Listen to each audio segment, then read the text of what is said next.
Hello friend, welcome back to my channel Shikha's daily লাইফে। তোমাদের সবাইকে স্বাগত জানাচ্ছি, অনেক অনেক ভালোবাসা নিয়ে আজকে একটা নতুন ভিডিও শুরু করছি। তো গুড ইভিনিং ফ্রেন্ডস, কেমন আছো সবাই? আমি তো ভালো আছি, আশা করি তোমরা সবাই ভালো আছো, সুস্থ আছো। তো এখন দেখো আমি রেডি হয়ে গেছি আর যাচ্ছি হচ্ছে ঘুরতে। আর এখন বাজছে কটা জানো? 3:30 বাজছে। তো 3:30 সময় রেডি সেডি হয়ে আমরা এখন যাচ্ছি ঘুরতে। হচ্ছে যাব ব্যারাকপুরে মঙ্গল পাণ্ডে পার্কে।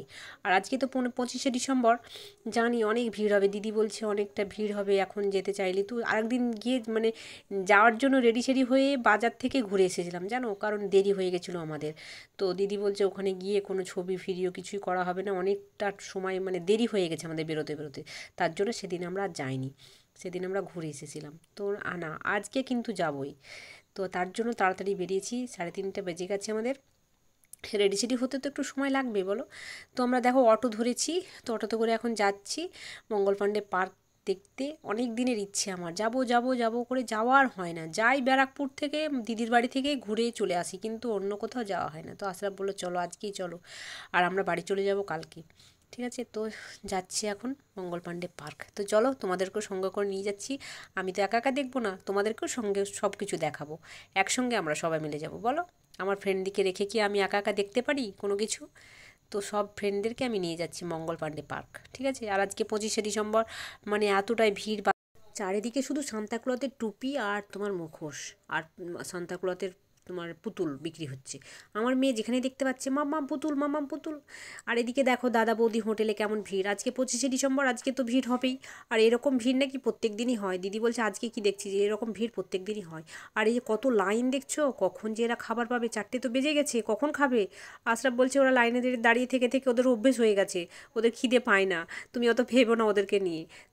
ভাবছি না, ভাবছি কখন খাবে, 4টে বেজে পার হয়ে যাচ্ছে, 5 মানে যারা লাইনে দাঁড়িয়ে আছে শেষের দিকে তারা তো মানে 5টা 6টা বেজে যাবে খাবার নিতে নিতে।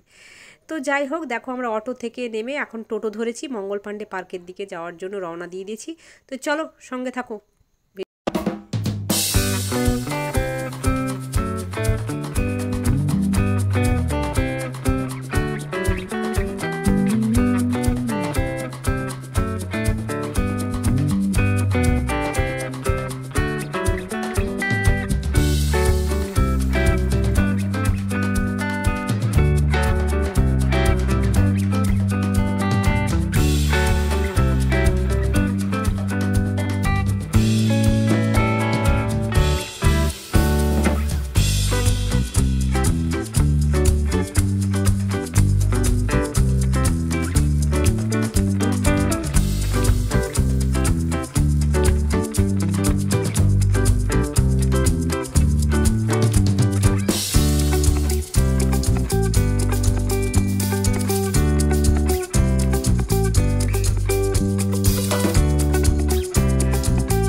বেজে গেলে মানে সন্ধে, আর সন্ধে হয়ে গেলে তখন কোনো ছবিও ভালো লাগবে না, কিছুই ভালো লাগবে না। তো ওই জন্যই আগে ওনার চল ভেতরের দিকে যাই, আগে কি কি আছে একবার দেখে নিই, তারপরে আসার পথে তোমাকে তখন ওখানে বাচ্চাদের ওটাই খেলাবো। তো সামনে একটা স্লিপার দেখেছি, আবার স্লিপার, বুঝেছো? স্লিপারে চাপতে পারে না, ভয় পায়, কিন্তু স্লিপার দেখলেই স্লিপারে চাপতে ওর মন হয়ে যায়। তো স্লিপার মানে আছে, সেটা আবার হাতি ডিজাইন, ঠিক আছে? তো হাতি ডিজাইন, এখন ওকে স্লিপারে নিয়ে যাব, স্লিপারটা আগে চাপাবো, তারপর তখন যা হয় তখন দেখা যাবে, ঠিক আছে? কারণ ওর বায়নাটা আগে না শুনলে মাথা খারাপ করে দেবে, বুঝেছো? তো দেখো সুন্দর জায়গাটা, কত সুন্দর লাগছে দেখে, কিন্তু দারুণ লাগছে বলো, চারিদিকে সবুজ সবুজ, দেখতে কি ভালো লাগছে। ঠিক আছে চলো দেখতে থাকো, আর মেয়েকে আগে স্লিপারে চাপাই, ঠিক আছে? তারপর তোমাদের সঙ্গে আবার বক বক করতে চলে আসছি আমি। স্লিপারে চাপতে পারবে না, চলো দেখো কি করে চাপতে পারে কি না। এই যে স্লিপারে এখন এসেছে, দেখো চাপতে পারছে নাকি। ভয় পায় কিন্তু চাপবে, কি অবস্থা। দেখো ভয়ে কিন্তু আর নামতে পারবে না, কিন্তু কি চাপে দেখো নামতে পারছে না। ওই জন্য আমরা হাসছি যে স্লিপারে চাপতে পারবে না, কিন্তু চাপার জন্য বায়না ধরেছে, মাম্মা আমাকে স্লিপারে চাপাও, দোলনাতে চাপাও। দোলনাতে ভয় পায় না, কি ভয় পেয়েছে, একবারই চাপবে আর কিন্তু চাপবে না। তো চলো এবার আর কি কি দেখার আছে সেগুলো চলো দেখে নিই।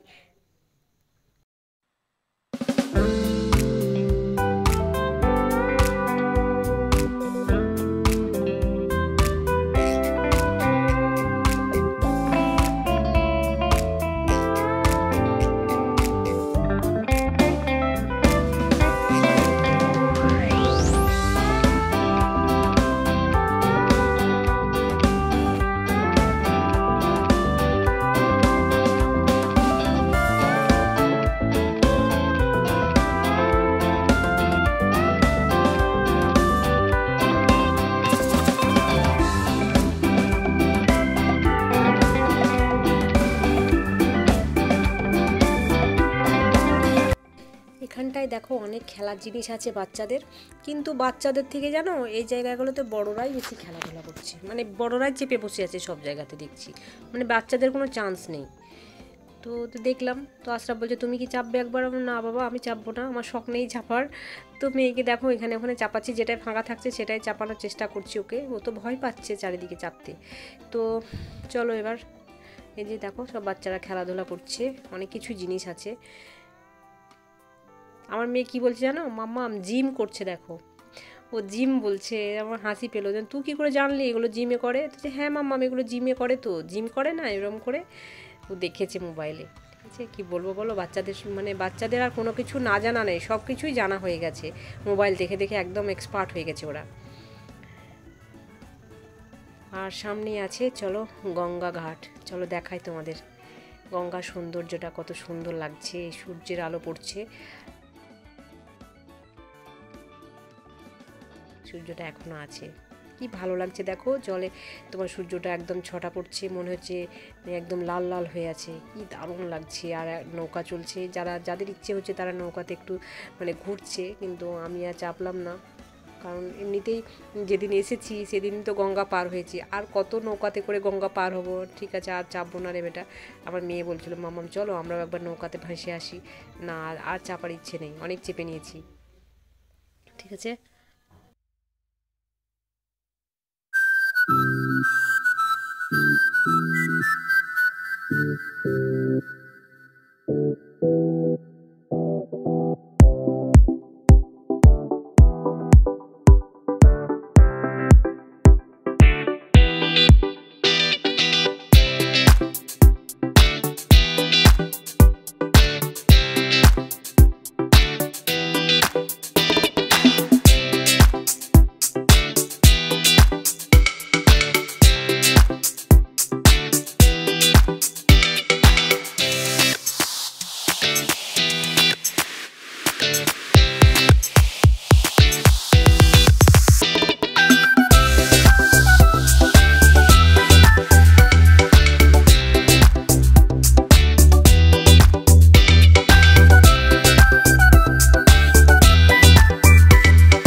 ভাবলাম চলো রেস্টুরেন্টটা একবার ভেতর দিকে যাই। প্রথমে ভাবলাম হয়তো ঢুকতে দেবে না কি দেবে না বুঝতে পারছিলাম না, তো মানে সবাইকে দেখছি সবাই ঢুকছে, তো দেখলাম আমরাও ঢুকি, চলো তো একবার ছবি টবি তুলে নেব, তার জন্য ঢুকলাম ভেতরের দিকে। তো দেখো সব লাইট জ্বালিয়ে দিয়েছে। প্রথমে যখন এসেছিলাম তখন কিন্তু লাইট জ্বালায়নি, তখন সন্ধে হয়নি বলে লাইটটা জ্বালায়নি, এখন সন্ধে হয়ে গেছে তো লাইট জ্বালিয়ে দিয়েছে। দেখো তো চারিদিকটা দেখতে কত ভালো লাগছে বলো, লাইট জ্বালিয়েছে বলে দারুণ লাগছে। দেখো সব জিনিসগুলোতে সব লাইটিং করেছে, দেখতে কিন্তু হেভি লাগছে। তো মেয়ে দেখো এখন এই জায়গাটা এখন ছবি তুলবে। এখানে আমি রিলস করেছি, কিন্তু বেশি করার ইচ্ছে ছিল কিন্তু বেশি করতে পারিনি, কারণটা হচ্ছে আমার নেট চলছিল না একেবারে, আর মোবাইল তো আমার হ্যাং, বুঝতেই পারছো আমার মোবাইল একদমই বাজে, তার জন্য বেশি কিছু করতে পারিনি। টুকটাক যেটুকু পেরেছি তোমাদের সঙ্গে শেয়ার করেছি। আর এইখানে দেখো একটা মানে পাখির পালক, সে কী বলবো, পাখির ডানার মতো করা আছে না, তো এখানে ছবি তোলার চান্সই পাচ্ছি না, ছোট বড় সবার মানে ভিড়, তো কোনো রকম করে চান্স পেয়ে এখন মেয়েকে দেখো এখন ছবি তোলাচ্ছি পাখির ডানাতে। মেয়ের খুব শখ ছিল এখানে ছবি তোলার, অনেকক্ষণ ধরে ব্যস্ত করছিল। আর এখানটায় দেখো একটা ক্রিসমাস ট্রি সাজিয়েছে, আর নিচের দিকে সব তুলো দিয়ে লাইটিং করেছে, দেখতে কিন্তু হেভি লাগছে। আমার মেয়ে একটু পোজ দিয়ে ছবি তুলে নিল, তো বেশ ভালো লাগছে। চলো, আর লাইটিং করেছে বলে বেশি ভালো লাগছে জিনিসটা দেখে, তো তোমাদেরকে দেখালাম এটা, ঠিক আছে। আর দেখো চারিদিকে টুনি বাল্ব দিয়ে কি সুন্দর সাজিয়েছে রেস্টুরেন্টটা, দারুণ লাগছে। তো সন্ধে হয়ে গেছে, আর বেশিক্ষণ থাকবো না কারণ বাড়ি যেতে হবে, আর ঠান্ডা লাগছে ভালোই, ঠিক আছে। বেশিক্ষণ থাকলে তখন ওপাশে তখন টোটো অটো পেতে অসুবিধা হবে, ঠিক আছে। তো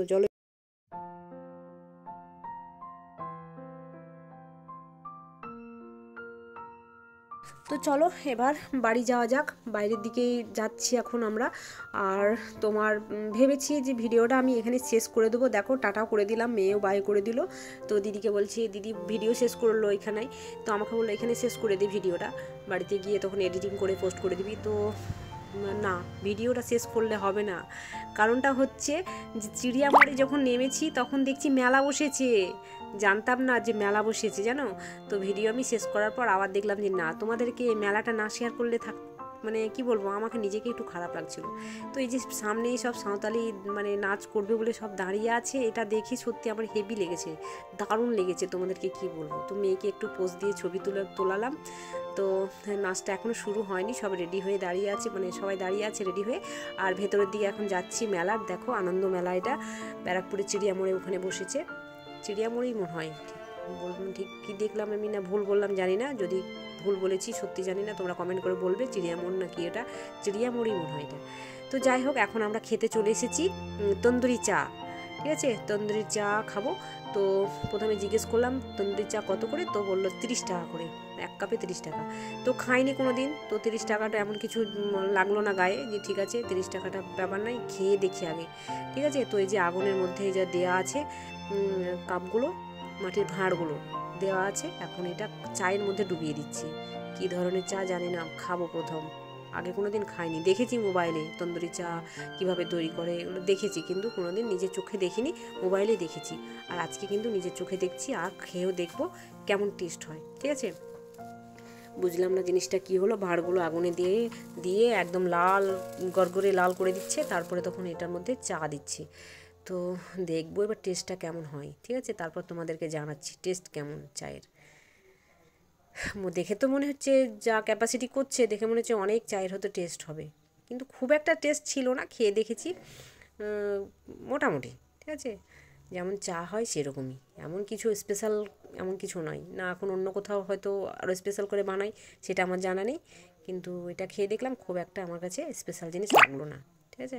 তো বানানোর ক্যাপাসিটিটা অনেক কিছুই দেখলাম, যে এটা করলো ওটা করলো, কিন্তু খেয়ে সেরকম কিছু লাগেনি, মোটামুটি লেগেছে, তবুও আমাকে হেভি বলতে হলো, তাই না। তো সন্ধ্যের সময় একটু চা লাগে, তো চা খাওয়ার পর আমাকে তো বলতেই হবে দারুণ লেগেছে, যেহেতু কষ্ট করে বানিয়েছে তখন তো বলতেই হবে ভালোই লেগেছে। তো যাই হোক, ভালো লেগেছে, একদমই খারাপ বলবো না, ভালোই মোটামুটি। যিনি সান্তা ক্লজের ভূমিকায় পালন করেন তিনি হচ্ছেন, অনেকেই যারা আমরা গ্রামের ছেলে, প্রত্যন্ত প্রান্তিক থেকে এসেছি আমরা, আমাদের ছেলে মেয়েরা পড়াশোনার জন্য বিভিন্ন মানুষের কাছে দ্বারস্থ হয়, আজকে কন্যাশ্রী দিচ্ছেন।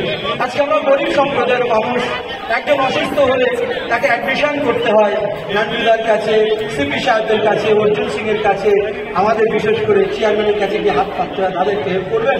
আজকে দেখুন বাংলার মানবিক মুখ্যমন্ত্রী তিনি মুশকিল আসানে একটা কার্ড করে দিয়েছেন, স্বাস্থ্যসাথী কার্ড। তাই সত্যি কথা বলতে কি ভারতবর্ষ মানে পশ্চিমবঙ্গের মধ্যে যদি আমরা সান্তাক্লজ দেখি তাহলে কিন্তু বাংলার মানবিক মুখ্যমন্ত্রী মমতা বন্দ্যোপাধ্যায় তিনি সান্তাক্লজ হয়ে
সামনে থেকে আর দেখতে পেলাম না, অনেকটা ভিড় হয়ে গেছে। তো আশরাফ খানের সাঁওতালি নাচটা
তো আমাদের মেলা ঘোরা হয়ে গেছে আর পটাটো স্টিকও আমাদের রেডি হয়ে গেছে। তো মেয়েকে এখন খাওয়াচ্ছে, দিদি খাইয়ে দিচ্ছে। আর আমার ইচ্ছে নেই খাওয়ার, যেহেতু অনেক কিছু খেয়ে নিয়েছি। আমি জিলিপি খেয়ে নিয়েছি আর জিলিপি বাড়ির জন্য কেনাও হয়ে গেছে। ঈশান বাড়িতে আছে, ওই জন্য ঈশানের জন্য কেনা হয়ে গেছে। আর মেলা দেখো ঘোরা হয়ে গেছে, এখন আমরা বাড়ি যাচ্ছি। তো আমার ভিডিওটা আমি এখানে শেষ করছি, আবার দেখা হবে তোমাদের সঙ্গে পরের ভিডিওতে। চলো এখনকার মতো চলো টাটা। এখন আমরা বাইরের দিকে যাচ্ছি। তো চলো একবার এখানে একটু ছবি তুলে নিই আমরা। তো একটু দাঁড়িয়ে এই যে ছবি তুলে নিচ্ছি, ঠিক আছে? তো চলো টাটা, গুড নাইট। ভিডিওটা কেমন লাগলো তোমাদের তোমরা কিন্তু সবাই কমেন্ট করে জানাবে।